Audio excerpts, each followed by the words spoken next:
सारे सवालात जो अभी यहाँ आप उठा रहे हैं सरदार साहब, ये कहीं ना कहीं आपने हुकूमत के सामने भी रखे होंगे, कहीं ना कहीं आपकी जब मीटिंग्स हो रही होंगी आपने एफबीआर के सामने भी रखे होंगे। क्या जवाब आपको दिया जाता है, क्योंकि आप सदर भी हैं इस्लामाबाद डेवलपर्स एसोसिएशन के, डेवलपर्स को क्या मुश्किलात हैं, बिजनेसमैन तबके को क्या मुश्किलात हैं, ये सारी चीज़ें तो ज़ाहिर है आपसे बेहतर कोई नहीं जानता है। तो जब आप डिस्कशन करते हैं तो जवाब वहाँ से क्या आता है? हमें एक ही जवाब मिलता है, चाहे हम कोई भी सवाल पूछे। अगर हम ये कहते हैं कि चाइना में हमारे साथ ये ट्रीटमेंट क्यों की जा रही है कि वहाँ पे हमारी पुलिस वेरिफिकेशन करते हैं, हमें यूएई के वीजे क्यों नहीं लग रहे, और अब आप इसकी बात कर रहे हैं कि टैक्सेस क्यों लगा रहे हैं, तो एक ही जवाब आता है कि हमने आईएमएफ को सेटिस्फाई करना है, हमने अपने लेंडर्स को सेटिस्फाई करना है, हम लेंडर्स के सामने बोल नहीं सकते। ये कहाँ का इंसाफ है? तो ये this is not the solution. Lenders definitely dictate जरूर करते हैं, लेकिन उसके अगेंस्ट आप ये देखें कि आप अपना रेवेन्यू इंक्रीज करें, आप वॉल्यूम पे खेलें। अगर आप वॉल्यूम पे ट्रांजैक्शन ज्यादा करेंगे तो उससे आपकी इनकम इंक्रीज होगी। टैक्सेस को इंक्रीज करने से नहीं होगा। दिस इज कॉमन सेंस, लेकिन अनफॉर्चुनेटली यहाँ कॉमन सेंस नहीं काम आता। And like I said, common sense is not common. ठीक है। अच्छा सरदार साहब, एक और चीज़ बता दीजिएगा कि फिर लाइक अगर हुकूमत नहीं सुन रही है, हुकूमत मजबूर है, आईएमएफ के हाथों ही कह लीजिए, तो फिर हमारे बिजनेसमैन तबके के पास ऑप्शंस क्या रह जाते हैं? लाइक कोई ऑप्शन है जो जिसको अपनाया जाए तो कुछ कारोबार में हम देखें कि कुछ बेहतरी आ रही हो, ख़ासतौर पर ये जो हमारा डेवलपर्स का जो बिज़नेस है उसमें कोई बेहतरी आ रही हो? कुछ ऑप्शंस हैं आपके पास, कुछ तजावीज़ हैं कि ठीक है ये तो हो गया जो हो गया, इसके अलावा क्या ऑप्शंस हो सकते हैं सर?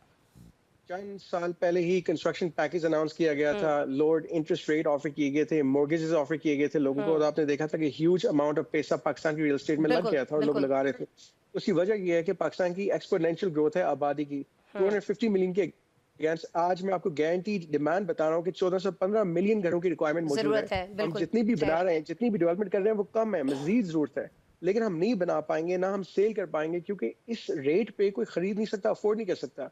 आपकी जो करंट आपने जो लोगों की सैलरीज है उस पर भी टैक्सेस लगा दिए, तो अब मिडिल इनकम वाला जो तबका है वो तो खत्म हो चुका है। इज ओनली अपर क्लास, और अपर क्लास को आप टैक्स कर रहे हैं। तो हम चाहते हैं कि हम अपनी आम आदमी के लिए, आम शहरी के लिए कुछ बना सकें। Inflation में it's not just the prices in terms of the food cost, it's also the the implication in terms of the escalation, labor cost में escalation है, आपके material cost में escalation है, सारे imports आपकी हो रही हैं अगेंस्ट डॉलर, आप इंपोर्ट कर रहे हैं, तो डॉलर का रेट आप आज का देख लें और 5 साल पहले का देख लें। अब आप टैक्स भी मजीद लगा रहे हैं उसी सेगमेंट के ऊपर, तो क्या अफोर्डेबिलिटी कहाँ से आएगी? फिर यूटिलिटी कॉस्ट आप अपनी देख लें। So we do want to work, हम डाइवर्सिफाई करना चाहते हैं।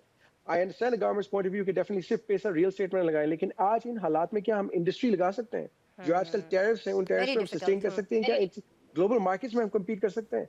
तो you need to give us incentives, हमें पॉलिसी दें रियल एस्टेट की, हमें टूरिज्म पॉलिसी दें, आईटी के ऊपर फोकस करें, help us enhance our exports and help us cut down our government expenditures। आप अपने अखराजात कम करें, और जो इदारे हैं, जो ब्लीडिंग, जो आपके डेड इदारे हैं, उनको खत्म कर दें।